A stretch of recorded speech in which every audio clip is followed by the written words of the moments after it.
Good day, everybody. This is Kieran from cryptobulls, and today we're going to be talking about the ultimate beginner's guide to investing in cryptocurrency in 2019. So I'm happy to have you here with me.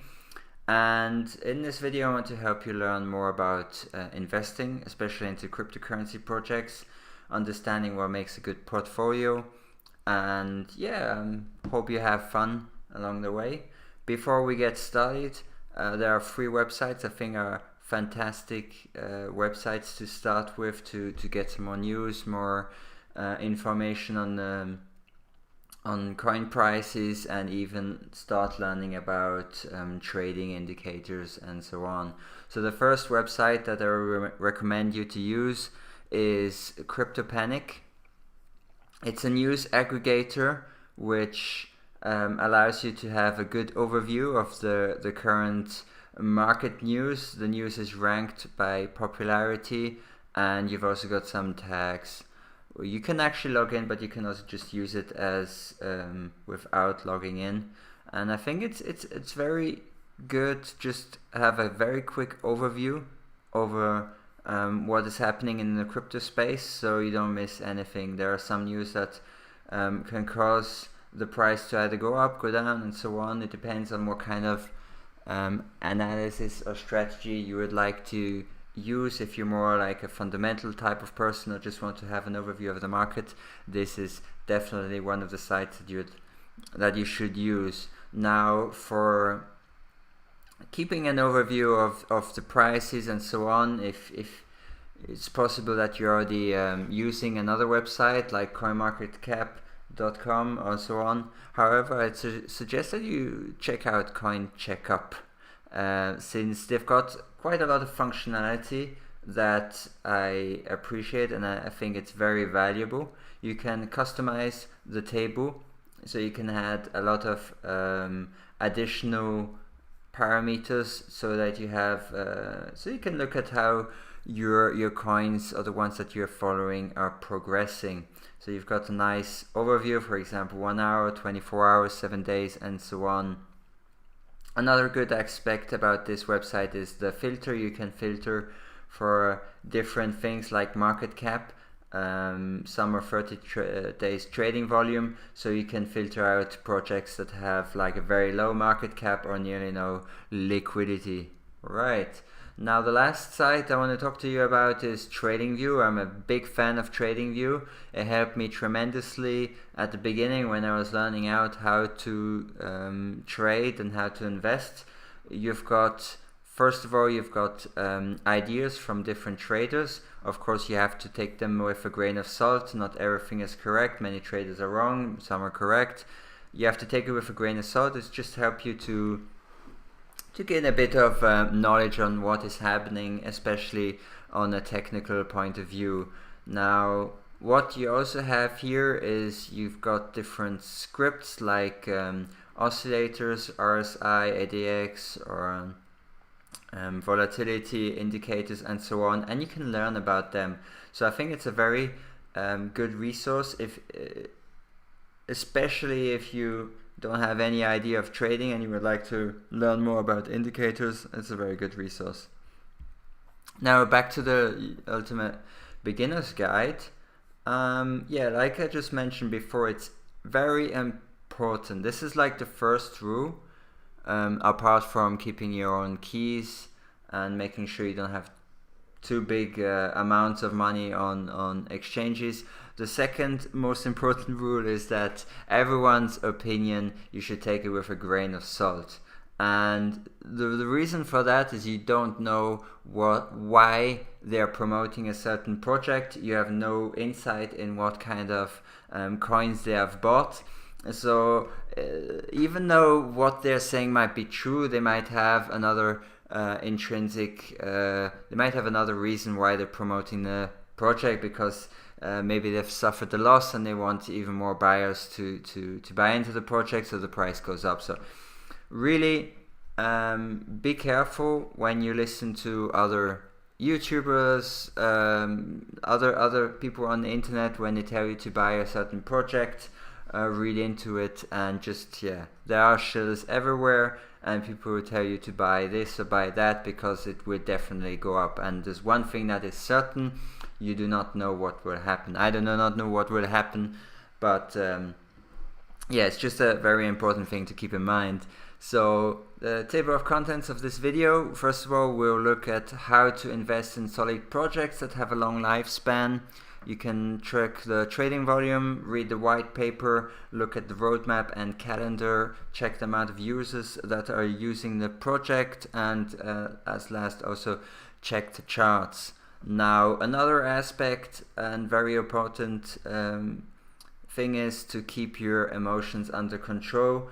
Sometimes new investors are not aware of what that means, so I'll go into detail with that. Also managing risk, taking profits, because that's something that many people also fail to do when the prices are going up. They forget about the taking profits, and that goes into the same category as managing emotions. And the last one is my personal investment philosophy. Alright, so first of all, invest in solid projects that have a long lifespan, and this is definitely a lot easier said than done. And the question is, how do you invest in projects that have a long lifespan, which will not end up as dead coins on a website? There's one website where you've got a list of all dead coins. You can Google that. So I've made a short bullet point list for the criteria I look personally when investing. So one of the key points to investing is to diversify risk. So cryptocurrency in general is a highly risky investment, much more risky than other possible investments. So even though it's high risk, you can still kind of diversify this risk, even though that does sound ironical, and you can make sure that a good portion of your coins is in good projects that have been going on for a certain amount of years. And a smaller percentage of your investment, you might want to increase your return on investment, so you might decide to invest in projects with a lower market cap. So here we see one of the websites we just looked at before, and that's Checkup. So we check the trading volume. Now, on Checkup, you can filter projects by trading volume on Checkup, and that's very useful for finding a new project, since you definitely don't want to buy into a project where the liquidity is low, since you might be able to buy a lot of coins, but selling them will become very difficult, especially maybe the price that you bought it for. So if you're here on Checkup and you want to find some new interesting project, you might start at a market cap of maybe around 35 million, and then you can also set the max to maybe less than 7, or let's say 675 million. Alright, and you can have the sum of trading days, maybe put that like at 276 million. You can also define how old the coin has to be, at least 5 months, and maybe less, like you want coins that are less than a year old. So now we've got a few projects, and you know they've got a certain amount of liquidity, which is good. They are at least 5 months old, 1.1 years, and so on. So you might look at them. You look at you can look at the charts, read about the project, and so on. But this is already a good start to look for some projects that maybe not already a top runner. So here we've got maybe PondiX, VeChain, which is already one of the top 100.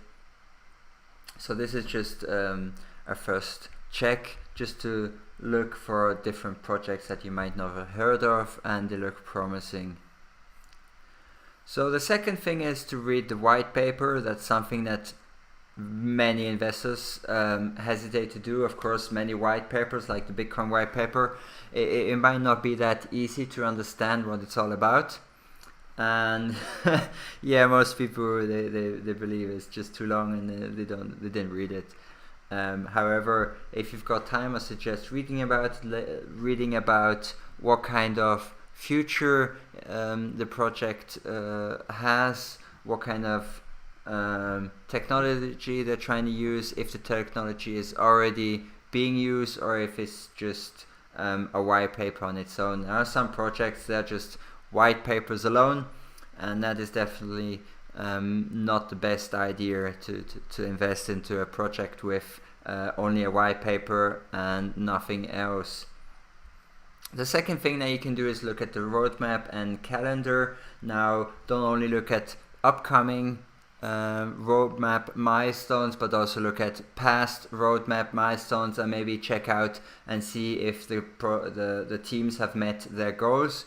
And you can always change your decision about a project if you feel like you're not interested in continuing the development and are missing deadlines after deadlines. A good example for this, I was quite bullish about Substratum in 2017. However, I noticed as the months went by that the team failed to hit different milestones, and they started also a new ICO, so that meant that for me they weren't fulfilling their goals and milestones, so I got out of the project also because it hit one of my exit points, so on. But that's just an example. Make sure that you look at the roadmap and calendar and also see if they fulfilled their goals. Now for certain projects, you're gonna also have users using like for example, you've got the blockchain infrastructure for like Ethereum or EOS, where you can have applications running on top of this this blockchain. And if you look at the amount of users that are using a certain infrastructure, then that is definitely a good indicator that there is some credibility to it. Here's an example with Ether dApps. We've got a link for EOS and EOS dApps, and you can look at the rankings for the different applications.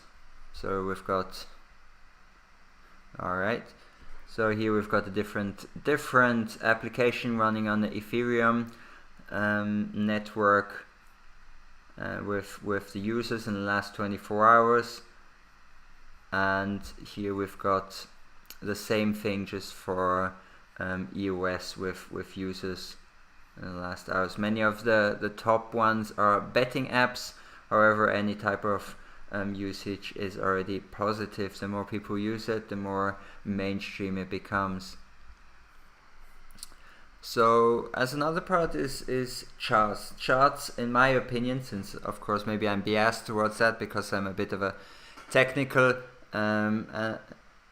analytics guy, I like looking at charts since I believe that the markets move in cycles, and there's a certain structure to the chart. So many people, they believe that, especially new traders, they believe that technical analysis is just drawing lines on a chart. The price would just go up or down, and there are many jokes on different forums that you've got a certain trader that says the price will go up and then it goes down, and everyone just says, oh, it's just drawing lines on the chart. Now, I understand that completely. However,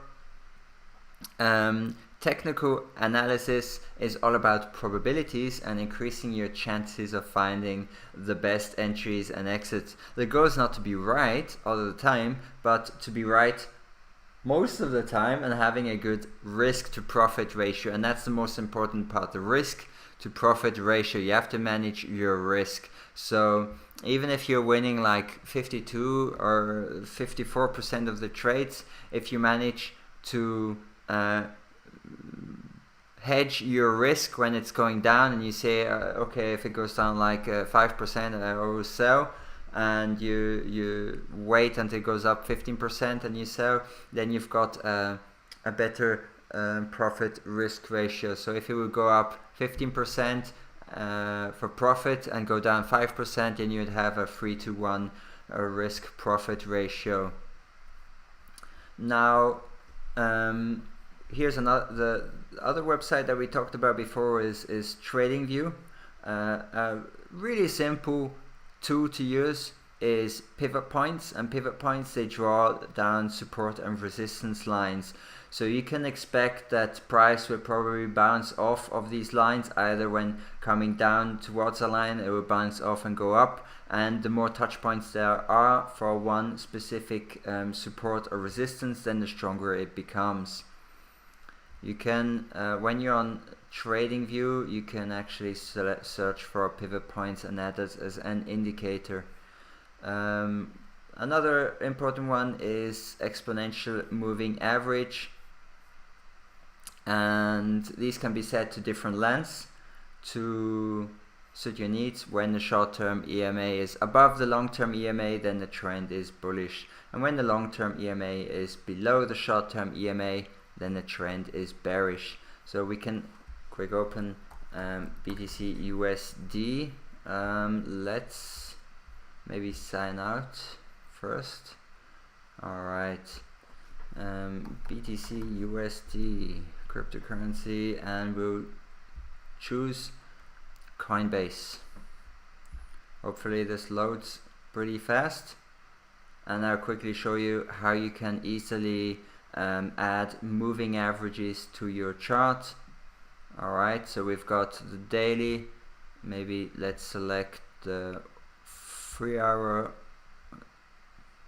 Alright, so you can click on indicators. This is this wave and plus symbol, and here you can choose EMA, moving average exponential. You can also have a double EMA, a triple EMA. Here I just click this one twice, and we've got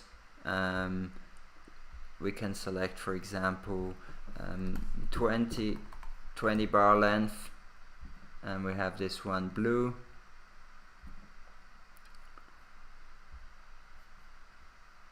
And the other one we can have at 50. So the length is basically the amount of candles that is calculated.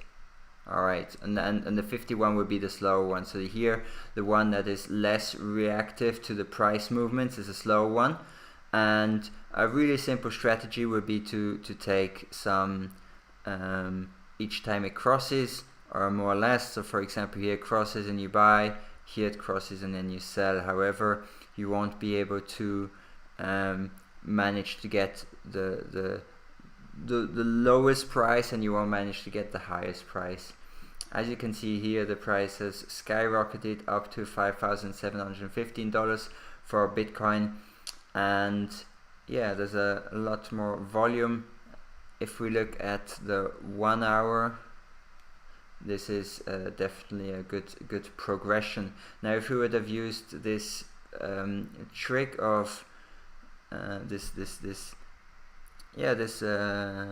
trick of looking for the crosses, then you would have probably entered a small position here if you're only looking at this indicator as an example.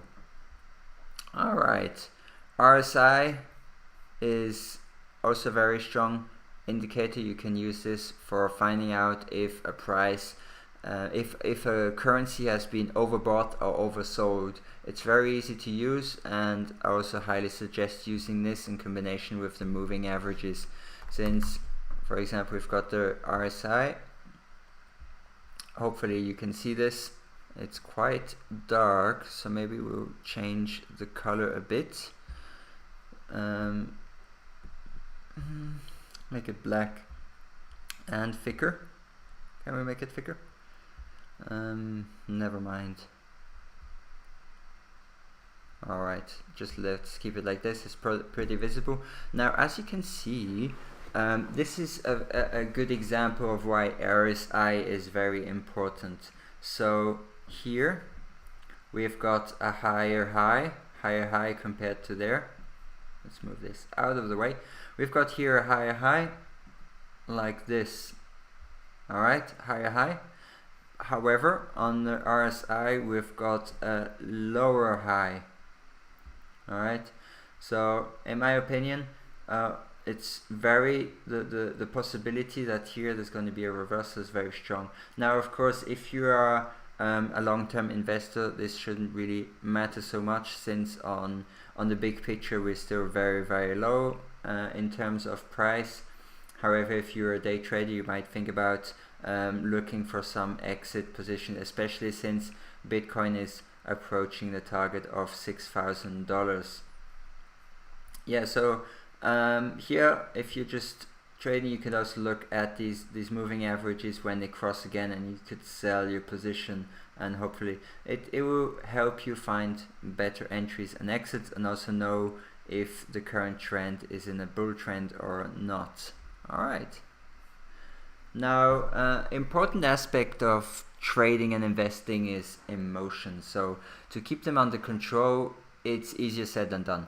Definitely, especially if you do like day trading or investing, it doesn't really matter. As soon as it's about money and you're putting money on the table, and there's a possibility that it either goes up or you miss putting money on the table and it goes up, both cases it will cause a lot of emotions. So you've got, for example, FOMO, fear of missing out. So you fear of missing out on a big price action, and what that can cause is that you buy in at the highest possible price. So that is something that we saw a lot in the end of 2017, with people buying in at 13k, 15k, even 20k Bitcoin, because they couldn't control their emotions. They missed out on 2 years of buying opportunity, and they heard about it and they thought they would continue going up, and without any look at charts, or maybe even no knowledge about charts,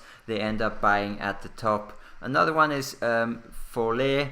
It's fear of losing everything, and yeah, that can happen when everything is going down, and but basically you found a good entry. However, the price goes down and you might sell, even though it's not a good opportunity to sell at that moment. It's a very tricky thing, controlling your emotions, but the longer you're in the space, the better you learn to adapt, and yeah, the better you are at controlling. So fear of missing out on profits and greed is one of the reasons. So a normal human trait that is even stronger when financial gains are involved. So me personally, I've been a victim to sudden urges to buy one coin or the other because I just read about it, and my emotions tell me buy it right now or I will lose out on 10x gains. But most of the time when that happened, it didn't turn out well. So most of the good trades I made were rational ones and without any emotions. So the same thing happens when you buy a cryptocurrency and it starts dipping. You will hold on since you do not want to sell for a loss. That is why managing your risk when investing is very important. So I'll talk about that more in the managing risk section. So one of the key points to take away from this is that emotions play a big role in investing. Long-term investing is definitely a lot easier because you won't be risked to daily swings, and it's a bit easier to look at indicators. You've got much more time, and indicators move a lot slower on higher time frames. So in my opinion, if you're doing your own research and then a few basic trading elements, you can mitigate how much emotions affect your trading decision. So a suggestion, if you want to improve your the psychological aspect of trading, you should listen to Trading for a Living Psychology, Trading Tactics and Money Management. It's an audiobook I found on YouTube, and this is very good. It's, even though it's for, especially it's made for stock investments, the psychological aspect is more or less the same. So let's listen to it a bit. Most traders who leave institutions get caught up in the emotions of fear, greed, elation, and panic when they start risking their own money. They seldom do well trading for their own account. Another sign that psychology is at the root of trading success or failure. Yeah, so like I just put it, I suggest to listen to the whole one. It's 3 hours, but it's a fantastic read, and it would definitely help you improve the whole aspect of managing your emotions.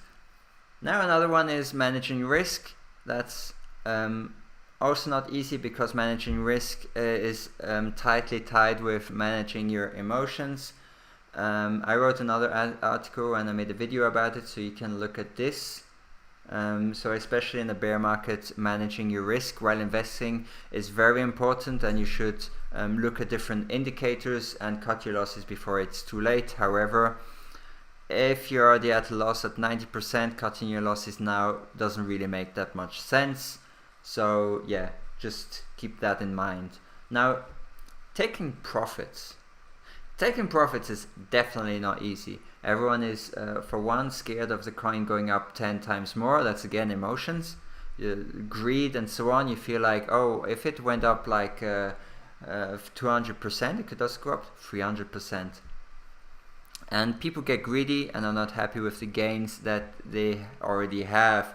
And that's like a comparison thing. So if you buy a certain coin and it goes up $100, so for example you buy, I don't know, you buy Ripple or so on for $1 a piece, and it goes up to $100. You say you just bought one, and that means you would have made $99 profit.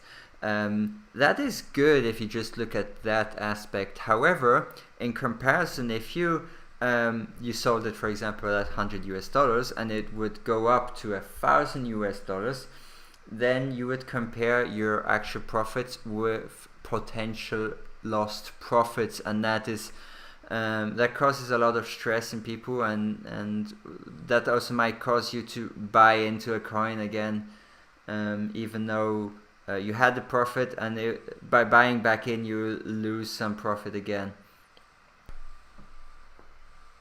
So the next step is based on your personal goals. Even though you might want to keep your investments for the next 10 years, I suggest for selling a portion of your coins when your total value is several times more than what you invested. So with the following example, I'll show you how I intend to take profit. So in this example, I've bought 18,500 coins for around $5,000 at 27 cents a piece. I found a great opportunity and I bought it, and my goal is to keep it for 10 years. However, in 1 or 2 years, there's the bull run is beginning, and the price reaches $1.30, which is a very high price for the coin that I bought. So I decide to take out, first of all, my initial investment, which is very important. So I sell 3,846 coins of 18,500 for $5,000 at $1.30 a piece. So that means I still have 14,000 coins at 19k, which is a very handsome sum. Now luckily the bull market continues and the price reaches $2.50. Now I decide to take another the same amount out again. So I sell 2,000 coins for $5,000 at $2.50 a piece. So that means I still have 12,654 coins at $36,000 left. Now the price continues to go up and it reaches $4.20. So now I sell 1,190 coins for $5,000 at $4.20 a piece, and I still have 11,464 coins. And this is a perfect example that shows that you have 15k in realized profit and 48k in unrealized profit. So you can always continue selling a small portion of your coins when the price goes up. Even though you're taking out the same amount of US dollar, the amount of coins that you're selling goes down. And this strategy will help you have the possibility to buy back when there is a dip or the price crashes below a certain amount. When is definitely a good time to sell? There's one indicator I like because it's very easy to use and everyone can look at it, and this is Google Trend. And this is actually a very unusual indicator. So one thing you should know is when everyone's grandma and postman start talking about investing, joking aside, if you look at the graph below, you can see the trend to buy Bitcoin is spiking at the top of the bull run. So the same thing happened in 2014, but it is not that visible. And even though the trend is most likely a lagging indicator, it's definitely a good basic indicator for the sentiment and general interest for Bitcoin, especially Bitcoin because that's one of the most known. So my personal philosophy, my investment philosophy as to end this video. So me personally, I'm definitely a long-term bull when it comes to investing in cryptocurrencies. I feel incredibly lucky to have discovered Bitcoin back in 2015, and I've learned a lot in the last bull run and bear run. For me, 2019 will be a very important year. I will try to accumulate as much cryptocurrency as possible. I will not be taking out any loans though. I am very strict on that, since I am just risking the money I can afford to lose, and I think that's everyone should follow this reasoning. Please do not take out loans, do not invest money you cannot afford to lose. So I will be cost averaging every month a certain amount into cryptocurrency. I might be combining that with either the Ichimoku cloud or RSI or different indicators. In my opinion, the volatility of a cryptocurrency will decrease even more and become less and less volatile as we move sideways. Even though past bear markets are not a good indicator of future movement, I'm personally confident that the current bear market will also be around 1.8 years, if not a bit longer. So there's some traders, they talk about the 4-year cycle, also following that trend. So I'll not be able to buy at the complete bottom, and I'm completely fine with this. And I'll also not be able to sell at the complete top. However, all in all, I believe that I will end up with much more profit by using some of the strategies I talked to you before. Even though I didn't realize all of my potential crypto gains at the end of 2017, I'm still very happy on the return of investment. So thank you very much for listening to this guide. I hope it helped you a lot, and I'll catch you on the next one. Bye bye and have a great day.